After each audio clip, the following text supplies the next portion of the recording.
इस गांव में 4 लोगों का एक साधारण सा परिवार रहता था। इस परिवार में पति पत्नी और उनके 2 बच्चे थे। बड़े वाले बच्चे का नाम था विष्णु और छोटे वाले बच्चे का नाम था प्रहलाद। चारों हंसी खुशी अपने जिंदगी काट रहे थे। दरअसल इन दोनों के बच्चों के जो पिताजी थे ना, वो इस गांव के पास वाले टाउन में रहा करते थे ज्यादातर टाइम। रीजन ये था कि वो पेशे से एक मिल में काम करने वाले कोई व्यक्ति थे और इस रीजन से वो अपने घर नहीं आ पाते थे। मिल के पास में ही एक घर बना हुआ था, बड़ा सा घर। वहीं पर जो इम्पोर्टेंट लोग होते थे मिल में काम करने वाले, वो कई बार अपनी रातें बिताते थे। रीजन ये होता था कि रात बेरात भी मिल में कुछ काम आ जाता था, मशीनें रात बेरात चलती रहती थी। इसीलिए अब देखा जाए तो झारखंड के इस परिवार के इस घर में अब 3 ही लोग ज्यादा टाइम रह रहे हैं। एक तो माँ और दोनों बच्चे विष्णु और प्रहलाद। उसमें भी जो विष्णु और प्रहलाद है, ये दिन भर अपने स्कूल में, फिर कोचिंग क्लासेस में और फिर शाम के समय खिलाई में बिता देते थे, तो घर में माँ अकेली बचती थी। एक दिन की बात है, दोनों बच्चे एक रिश्तेदार के घर पर शादी के लिए गए हुए थे। इनकी कोई कजिन की शादी थी जो इनसे थोड़ा सा बड़ा था। वहां पर और भी इनके कजिन्स आने वाले थे। तो विष्णु और प्रहलाद पहले से बहुत ज्यादा एक्साइटेड थे कि अरे ये भैया आने वाले, ये दीदी आने वाली, तो हम भी पहले से जाएंगे, मम्मी हमें रोकना मत। मम्मी ने भी इनको नहीं रोकी और उन्हें जाने की परमिशन दे दी। तो दूसरे वाले गाँव में गए हुए थे कोई तो, जहाँ पर सब रिश्तेदार इकट्ठे हुए थे, लेकिन ये दोनों की मम्मी वहां पर नहीं गई थी। रीजन ये था कि घर को बहुत दिनों तक बंद करके नहीं रख सकते। बहुत सारे लोग का ऐसा मानना होता है, गाँव शहरों में भी मानना होता है। मैं गाँव को अकेले को क्यों बोल रहा हूँ? तो इस रीजन से वो अपने घर पर कुछ दिनों के लिए टोटली अकेली थी।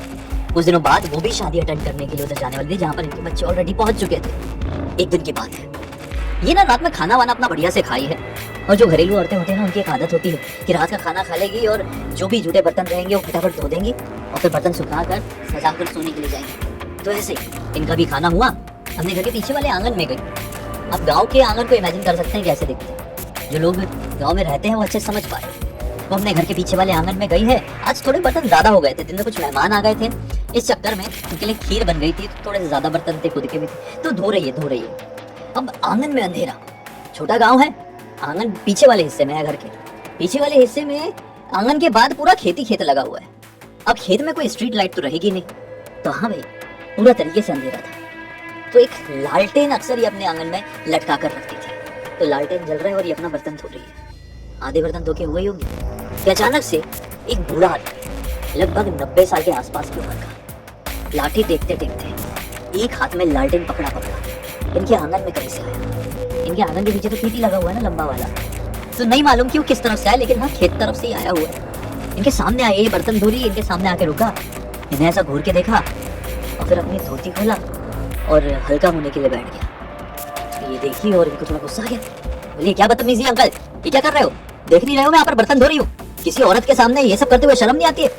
बूढ़ा आदमी कुछ नहीं बोलता है और उसके सामने बैठ के करता है, कुछ नहीं बोलता है। ये फिर से बोलती है, फिर से उसको सुनाती है, कैसे बदतमीज इंसान हो, कहाँ से आए हुए हो, कौन से घर के हो? इससे पहले मैंने तुम्हें इस गांव में नहीं देखी हो, बताओ, वरना भी शोर मचा के सबको बुला दूंगी। उठो यहाँ से, जाओ भागो धो धा के।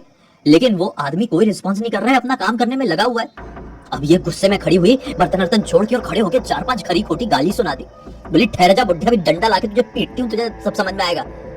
कुछ नहीं किया, वो उठा वैसे ही, हमने धोती चढ़ाया और चला गया। जिस अंधेरी तरफ से आया था उस अंधेरी तरफ चले गया। इनका पूरा मूड अपसेट हो गया। ये बर्तन वर्तन वैसे ही छोड़ दी, दिमाग खराब है, गुस्सा भी आएगा, गिर भी आएगी, क्या कर रहा है ये आदमी? ऐसे आके डायरेक्ट ये चली गई अंदर। बोली सुबह देख लूंगी बर्तन वर्तन, और जाकर सो गई। ये रात तो इनको गुस्से में नींद आ गई, सब कुछ ठीक रहा। लेकिन अगले ही सुबह इनके दोनों बच्चे के घर पर आ गए। दोनों बच्चों ने बोले मम्मी, पिछली रात को हमें एक बहुत डरावना सपना दिखाई दिया था, हम दोनों को ही, कि आप किसी मुसीबत में हो, घर में कोई गलत इंसान घुस गया है और कुछ गलत करने की कोशिश कर रहा है, तो हमको रहा नहीं किया वहाँ पे शादी में।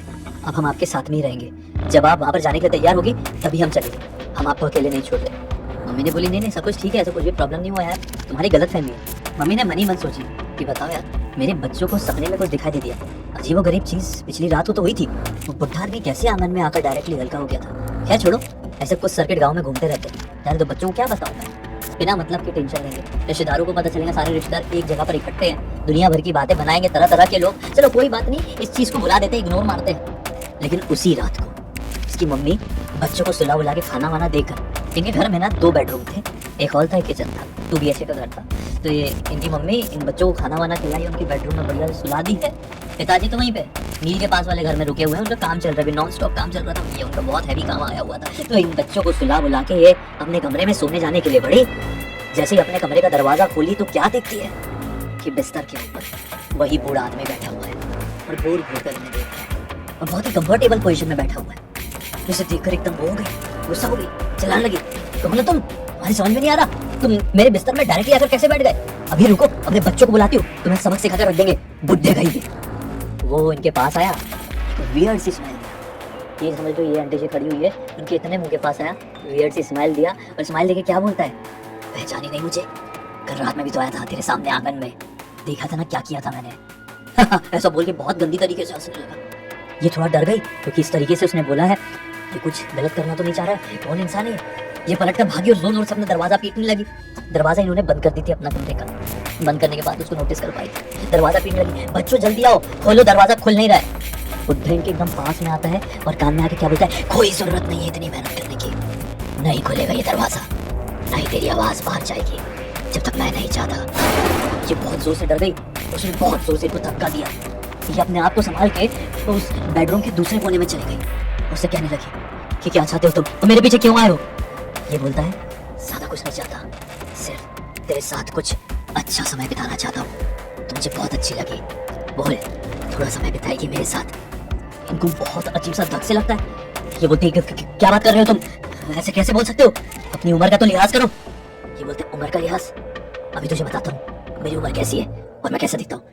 ऐसा बोल के एकदम इनके पास आया, झट से ऐसा ताली बजाया और ताली बजाए तो इनकी ऐसी आंख बंद हुई। ऐसा ताली बजाया ना इनके मुंह के सामने तो ऐसी आंख जैसी बंद हो गई ना, ऐसे पलक झपकते थे। जैसे इनकी वापस से आंखें खुली तो क्या दिखती है, इनके सामने एक खूबसूरत सा लड़का खड़ा है। वो बुड्ढा आदमी नहीं, एक खूबसूरत सा लड़का है, लगभग 6 फीट 2 इंच का, एकदम गोरा भग, काले रंग का कुर्ता पहना हुआ है, सफेद रंग का पैजामा, इतना बढ़िया सा फेस कट। उसके पास से ऐसी स्मेल आ रही है कि किसी का भी दिमाग फिर जाए उस सुगंध से।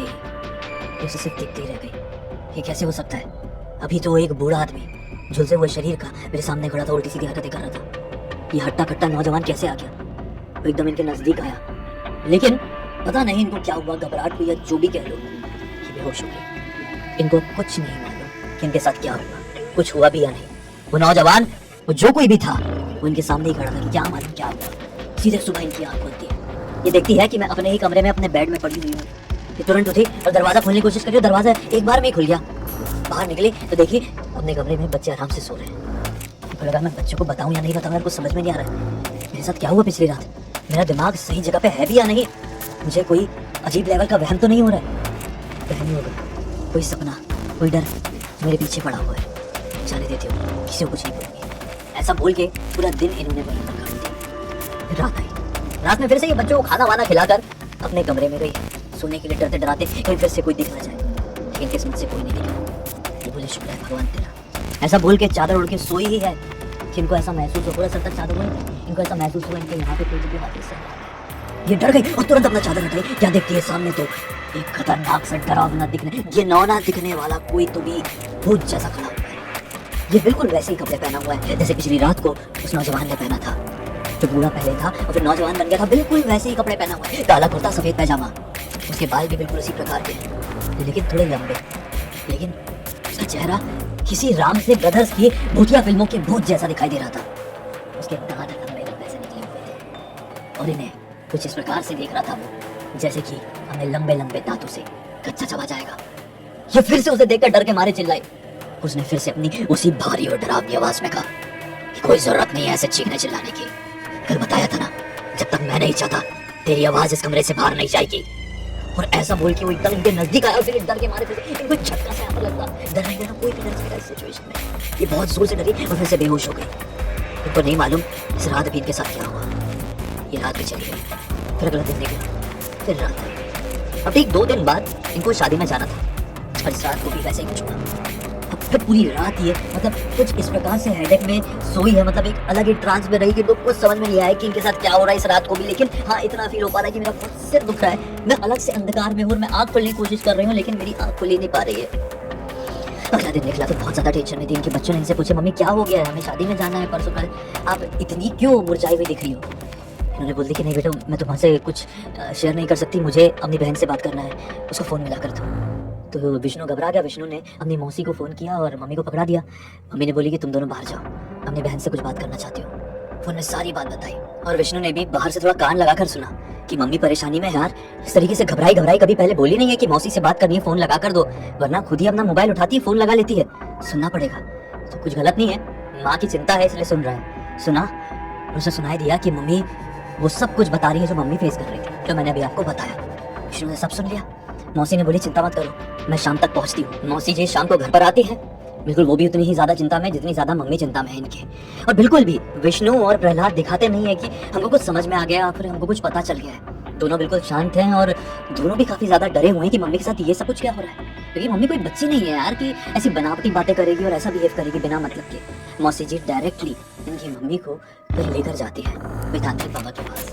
तांत्रिक बाबा बहुत ही मंजे हुए बाबा थे, उन्हें बहुत कुछ आता था। ऐसे कई सारी चीजों का उन्होंने सामना कर चुके थे। बाबा जी उनके सामने जैसे ही आकर बैठते हैं ना, सब कुछ बताना शुरू कर देते हैं।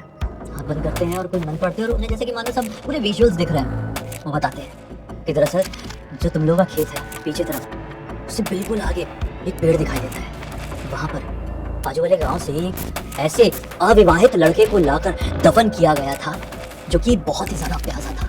किस चीज का प्यासा? शारीरिक सुख जो बोलते हैं ना, उस चीज का प्यासा। उसका विवाह नहीं हुआ था, उसकी मृत्यु हो गई।